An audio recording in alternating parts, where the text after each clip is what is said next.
नमस्कार दोस्तों, मैं अंशु कुशवाहा। आप देख रहे हैं प्रयागराज टाइम्स न्यूज चैनल। आइए रुक करते हैं आज की कुछ खास खबरों पर। इस समय हम करछना के बहरा ग्राम सभा में मौजूद हैं। आपको बताएं, हमारे साथ जो पीड़ित परिवार मौजूद है, इनके साथ जो है इनके ज़मीन को जो है कब्जा किया जा रहा है और इन्हें जो है ज़मीन से बेदखल किया जा रहा है और भगाया जा रहा है। आखिर क्यों भगाया जाता है, क्या कुछ पूरा मामला, हम इन्हीं से जानकारी लेते हैं। क्या नाम है चाचा जी आपका? शीतला प्रसाद साहू। क्या कुछ पूरा मामला है आपका? साहब हम 50 वर्ष के लगभग हो गया, हम वहाँ अपना जमीन जो मकान बनाए हुए और वहीं रामलाल के परिवार वालों से कहा, उन्होंने दिया, उनके और पूरे परिवार वाले, और वहाँ हम अपना घर बनवाए। उनके बड़े भाई खड़ा होकर के हमारा घर बनवाए साहब, और गड्ढा था, बोले हाँ मट्टी पटवा लो, बराबर कर लो, हम लोगों को कोई एतराज़ नहीं। और जब तक उन बड़े भाई थे और सब लोग थे तब तक नहीं, जब बड़े भाई और मेरी पत्नी ख़त्म हो गई इस साल, तब से ये विवाद करना। आखिर आप जो उनसे जो है 50 वर्ष पहले ही ज़मीन लेते हैं, हाँ जी। तो क्या उस समय रजिस्ट्री वगैरह तो नहीं सर, उस समय लोग कहते थे रजिस्ट्री नहीं हो पाएगी, और पहले ईमानदारी के ज़माना था। 10,000 रुपया हम उनको दिए थे, जिस सज्जन के साथ सामने दिए थे वो आज भी मौजूद हैं, वो भी कहते हैं और कहने के लिए तैयार हैं, जहाँ ज़रूरत पड़ेगी हम बोलेंगे हमारे। अच्छा, किसके द्वारा जो है आप लोगों को ज़मीन से जो है भगाया जा रहा है? सर अब एक रामलाल हैं और उनके 3 लड़के हैं, विवेकानंद हैं, संजय हैं, अजय हैं, और उनकी मतलब 4 औरतें हैं। एक उनकी रामलाल की पत्नी है, मैं उसका नाम तो नहीं बता सकता। उनके बड़ी बहू का नाम सरिता है, और दूसरी बहू का नाम रेखा है, और तीसरी बहू का नाम सुमन है। आखिर 50 वर्ष तक वो कहाँ थे? आखिर क्यों नहीं वो आप लोगों को पहले ऐसा क्यों नहीं किया, आखिर आज ऐसा क्यों कर रहे हैं? क्या कुछ पूरा? सर ये है कि पहले ये लोग तो उस समय पैदा नहीं हुए थे जिस समय की बात है, और अब पहले था ऐसे कि हमारी पत्नी थी, मैं ससुराल में रहता हूँ, तो घर की मालिक वही रहा करती थी। तो आए दिन वो लोग अपना पैसा जो भी ज़रूरत पड़ता है इधर सामान का देते रहती थी पत्नी हमारी, और वही मालिक थी, तो ये लोग नहीं बोलते थे। जब तक आपकी पत्नी जीवित थी, उनको जो है घर से कोई भी सामान उन्हें ज़रूरत पड़ती थी उन्हें दिया जाता था जी। तब तक आप लोगों को उस घर में रहने दिया गया, आखिर आज भगाया जा रहा है उनके न रहने के बाद? अब सर अब नहीं पा रहे हैं पैसा और सामान, सुविधा नहीं मिल रही, तब ऐसा कर रहे हैं। आखिर आप शासन प्रशासन से पास गए थे? शासन प्रशासन के पास गए सर, जिस दिन से घटना हुई कम से कम 4-5 बार थाना पर गए, तहसील पर गए, SDM साहब को भी दिए। आखिर राजस्व विभाग की टीम जो है कभी मौके मुआयने पे जो है जांच पड़ताल के लिए आई या नहीं? नहीं, कोई नहीं आया साहब। 6 तारीख को थाना अध्यक्ष करछना ने जो हमारा प्रार्थना पत्र लिया और कहा जाइए ठीक है, दरोगा जी को भेज रहा हूँ। तो दरोगा जी थे, जो छोटे दरोगा थे, उनका नाम विकास सिंह है, वो आए और वो लोग वहाँ पर कब्जा करने की कोशिश कर रहे थे, और तो उन लोगों ने दरोगा जी ने बोला कि देखिए भाई, ये विवादित मामला है, आप मत रहिए यहाँ, और नए रहें, जो अपना आलू बंडा ये सब रखे हो ले जाओ, हटाओ। तो उस समय ये लोगों ने मान लिया 6 तारीख को 6 बजे शाम को, और फिर रात से फिर वही काम शुरू कर दिए। आखिर इस समय आप लोग रह कहाँ पे रहे हैं, जब वो घर आप छोड़कर आपके कुछ सामान वगैरह भी बता रहे हैं चोरी वगैरह वो कर? हाँ साहब, ले गए हैं। गांव में हमारा घर है, उनके बगल में ही हमारा कच्चा मकान है, पहले पुश्तैनी है, वहाँ रहते थे। वहाँ तो अपना धंधा करने के लिए बनवाए थे, तेल मशीन लगाए थे, तेल की पेराई करते थे साहब। 3 लेबर वहाँ काम करते थे, जो भी लेबर अभी मौजूद हैं वो उनसे भी पता लगा लिया जाए कि किन क्या जगह था, कितनी मशीनें थी, सब कुछ।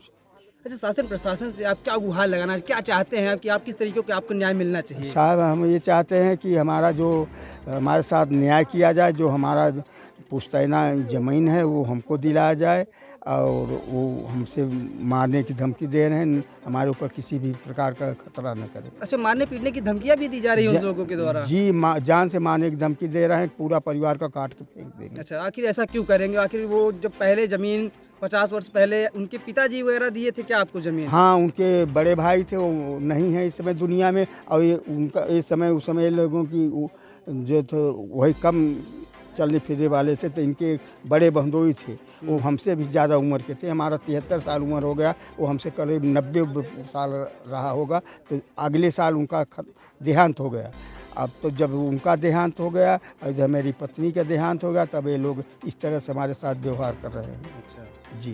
तो पुलिस प्रशासन जो है आपकी किस तरीके से जो है मदद कर रही है? कुछ नहीं, जब जाते हैं वो कर ऐसे मतलब कर चले आएंगे। 2 दिन 3 दिन हम लोग गए लगातार, दोनों लोग बाप बेटा वहाँ कह देते हैं, वहाँ आते नहीं। आपको लगता है कि जो है करछना पुलिस आपको न्याय दिला पाएगी या फिर नहीं? नहीं, कुछ नहीं दिला पाएगी। नहीं दिला। इन पुलिस की ही मिली भगत से सब हो रहा अच्छा, है मान हमारे लीजिए साथ। अगर आपको अगर न्याय नहीं मिल पाएगा फिर आप कहाँ जाएंगे? अब कहाँ जाएंगे, अपनी आत्महत्या कर लेंगे।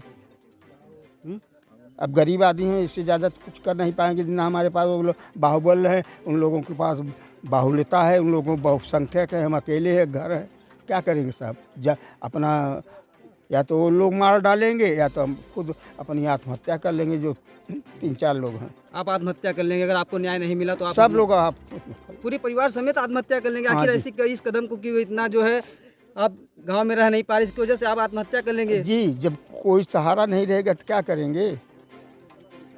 तो आप क्या कहेंगे भाई, उस जमीन को आखिर क्यों आप लोगों को परेशान किया जा रहा है? जब आप लोगों ने 50 वर्षों से उनके पिताजी से जमीन लिए हैं, फिर उनके लोगों द्वारा क्यों आप लोगों को प्रताड़ित किया जा रहा है? क्या है, हमको लगता है कि पहले इसकी कीमत नहीं थी तो लोग कभी ध्यान नहीं दिए, अभी उसकी कीमत हो गई है, इसलिए जो है उसको अब कब्जा करना चाहते हैं। और यहाँ तक कहते हैं कि हम काट के फेंक देंगे। और उनके हमारे सुनने में ये आया है कि उनकी बहू एक दिन चर्चा कर रही थी कि इसकी ससुराल किधर है। पता ये चला है कि जो है बोली कि जारी के आगे इसकी ससुराल है। हम जो है अपना डर बस जो है अपने बीवी बच्चों को वहीं रखे थे। लेकिन ये हमको पता चलने पे कि ये हुआ कि जो है उसको पता है कि इनकी ससुराल उधर है, तो हमने जो है डर के मारे अपने बीवी बच्चों के वहाँ से भी हटा दिया है। हाँ, मतलब आप लोगों को इतना डर सता रहा है कि जो है पहले तो गांव से आप लोग भागे भागे फिर रहे हैं, फिर उसके बाद जो है अपने परिवार को कहीं दूसरी रिलेशन में रख रहे हैं, तो वहाँ से भी जो आपको परिवार को हटाया जा रहा है। कहीं न कहीं इतना डर सता रहा है कि मतलब कि हमारे रिलेशन में भी पहुँच कर जो हमारी पत्नी और बच्चों को जो है मार पीट दिया जाएगा। इसलिए जो है हमारे बीवी बच्चों को भी जो वहाँ से भी हटा दिए हैं। और पुलिस प्रशासन आपकी कोई मदद नहीं कर रही है। अगर कल का कोई किसी प्रकार का अगर हादसा होगा तो इसके जिम्मेदार जो होंगे कौन होंगे? इसके जिम्मेदार सभी है जो ये हैं, रामलाल के परिवार वाले हैं, ये सब हमको मारने के धमकी देते हैं। इसके सभी जो है हमारे पूरे परिवार के साथ कोई भी घटना होती है तो इसके सभी जिम्मेदार जो है रामलाल के लोग हैं। कितने लोग जो है मिलकर जमीन को है कब्जा करना चाह रहे हैं? रामलाल के परिवार के जितने लोग हैं इतनी समय मौजूद, कुछ लोग उनके जो है रिलेशन के भी आके वहाँ रहने शुरू कर दिए हैं। रिलेशन से आकर जो है आप लोग हाँ, कब्जा करना चाहते हैं। कल जो है हमने खुद देखा है अपनी आँख से कि वहाँ पर कई लोग जो है आके वहाँ पर बैठे थे। गांव के भी कुछ लोग जो है वहाँ के आना जाना शुरू कर दिए हैं। हमारी मीडिया के माध्यम से क्या कहना चाहते हैं, किस तरीके का जो है न्याय चाहते हैं? कि हम मीडिया के माध्यम से यह चाहते हैं कि हमारे साथ न्याय किया जाए और हमारा जो पुश्तैनी मकान है हमको दिलाया जाए। हाँ। क्योंकि जो है आज के समय पहले जो पुराने लोग हुआ करते थे, कहीं ना कहीं ज़मीन ऐसे ही दे दिया करते थे 10,000, 5,000, 20,000 में। अब आज जब ज़मीन की कीमत हो गई तो उनके बच्चे, उनके जो है और बच्चे नाती पोते होते हैं, कहीं ना कहीं दबंगई से पे कब्जा करना का रजिस्ट्री, इन लोगों के पे क्या कहेंगे? जो है एसडीएम महोदय से क्या कहेंगे? एसडीएम महोदय से ये कहेंगे कि भाई उसकी विधिवत जांच कराकर जो है हमको ज़मीन दिलाई जाए, क्योंकि जो है पहले रजिस्ट्री नहीं हुआ करती थी, ऐसे ही जो है दे देते थे पैसा लेकर। लेकिन जो रहायशी होती है, कहा जाता है कि मतलब कि अगर 10 से 15 वर्ष अगर आप रह सकते हो तो ज़मीन का जो है आप पूरा हकदार होते हैं। हाँ सर, आप 50 वर्षों से हैं, कहीं बिजली कनेक्शन तमाम प्रकार की ऐसी चीजें हमारे तो पास सर, मेरे पास सन 84 से आज तक जो है बिजली का कनेक्शन है, उसकी जो है जांच करवा सकते हैं बिजली विभाग से। अभी तक जो है कुछ लफड़ा नहीं, जब आपकी इनकी पत्नी जो है एक्सपायर कर गई फिर उसके बाद ये सब हो रहा है। हाँ, ये अभी जो 29 सितंबर को हमारी माता जी का मतलब देहांत हुआ, उसी समय 16 से 25 तारीख के बीच जो बहुत बड़ा जो है तूफान आया था, आप जो है उसकी जाँच करवा लीजिए। जो जब उसी में जो है हमारी जो दीवार थी वो गिर गई, वहाँ जो है एक खम्भा गड़ा था वो भी गिर गया, जिसमें जो हमारा बिजली का कनेक्शन लगा हुआ था। यहाँ तक जो है हमारे नाम से जो कनेक्शन है उसमें मीटर और केबल भी उसकी उखाड़ कर फेंक दिए हैं, फर्जी तरीके से उसमें जो है कनेक्शन करवा लिए हैं। वहाँ दूसरी जगह का मीटर कटिंग करके जुड़वा चुके हैं। ये जो है यदि बिजली विभाग को शंका हो तो वहाँ जाँच करवा लें और जाके देखें कि वहाँ फर्जी मीटर लगा है कि नहीं लगा है। यहाँ तक कि हम लोगों को क्यों परेशान किया जा रहा है कि यहाँ पर पटेल बाहुल्य हैं, हम लोग जो गांव के अकेले एक बिरादरी हैं। अच्छा, आप लोग अकेले हैं, इसकी वजह से उन लोगों से जो है आप लोग और सभी जो है गांव के बिरादरी लोग मतलब पटेल बिरादरी सभी इकट्ठा हुए हैं। अच्छा, कि इसको जो है ऐसे परेशान किया जाए ताकि जो है गाँव छोड़कर भाग जाए। हाँ, गाँव छोड़ कर भाग जाए और इसको जो है कब्जा कर लिया जाए। देख सकते हैं ये सभी जो है पीड़ित परिवार हैं और देखना यह है कि जो करछना पुलिस है इन लोगों के जो है मामलों को संज्ञान लेते हुए इन लोगों को न्याय दिलाएगी या फिर ये लोग जो है दर पे दर भटकते रहेंगे।